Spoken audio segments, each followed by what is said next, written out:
आज मैं आपको बताने वाला हूँ कि कुवैत के लिए पीसीसी अटैस्टेशन किस तरह से किया जाता है। कुवैत के लिए हमेशा पीसीसी पासपोर्ट ऑफिस का पीसीसी लगता है। आप लोग काफ़ी लोग जो सीआईडी ऑफिस से पुलिस स्टेशन से लेके आते हैं वो पीसीसी पासपोर्ट के लिए नहीं चलता है। इस तरह का आपको पीसीसी लाना पड़ता है। पासपोर्ट ऑफिस देखो, इस पे लिखा है government of India, ministry of external affairs, regional passport office. मतलब आपका जो भी पासपोर्ट ऑफिस होगा उसमें से आपको इस तरह का पीसीसी मिलेगा। तो इस तरह का पीसीसी आपको कुवैत वीज़ा स्टैंपिंग के लिए लगता है। मैं और आपको बताना चाहता हूँ कि कुवैत वीज़ा स्टैंपिंग के लिए ओरिजिनल पासपोर्ट, फोटोग्राफ, वीज़ा और इस तरह का पीसीसी लगता है। और ये पीसीसी को सबमिट करने से पहले, कुवैत एम्बेसी सबमिट करने से पहले इसको अटैस्टेशन करना पड़ता है। इसके पे गवर्नमेंट के स्टैंप लेना पड़ता है। इस तरह का पीसीसी चाहिए होता है और उस पर किस तरह से स्टेप बाय स्टेप अटैस्टेशन होता है मैं आज आपको बताने वाला हूँ। सबसे पहले इसके बैक साइड पे, जैसे कि हमने ये अटैस्टेशन, ये वीज़ा स्टैंपिंग के लिए मुंबई में डाला था, तो इसलिए मुंबई का अटैस्टेशन इस पे होता है। देखो, सबसे पहले इसको मुंबई से इस तरह से नोटरी किया जाता है। देखो यहाँ लिखा हुआ है नोटरी, ये नोटरी का स्टैंप है, ये रेड, ये और ये 3 नोटरी का स्टैंप है।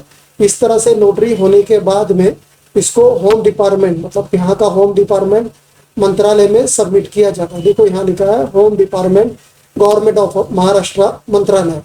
तो गवर्नमेंट ऑफ महाराष्ट्र इस तरह का स्टैंप लगा के ऑफिसर इस पे, देखो इधर ये साइन किया हुआ, इस तरह से साइन करके आपको देता है। तो ये होने के बाद में आप पूरा visa, PCC, medical, passport, photograph लेके आपको एम्बेसी में सबमिट करना पड़ता है। एम्बेसी में सबमिट करने के बाद में एम्बेसी सबसे पहला इस पे अटैस्टेशन करती है। देखो इस पे ये एम्बेसी ने अटैस्टेशन किया हुआ, ये एम्बेसी का अटैस्टेशन है।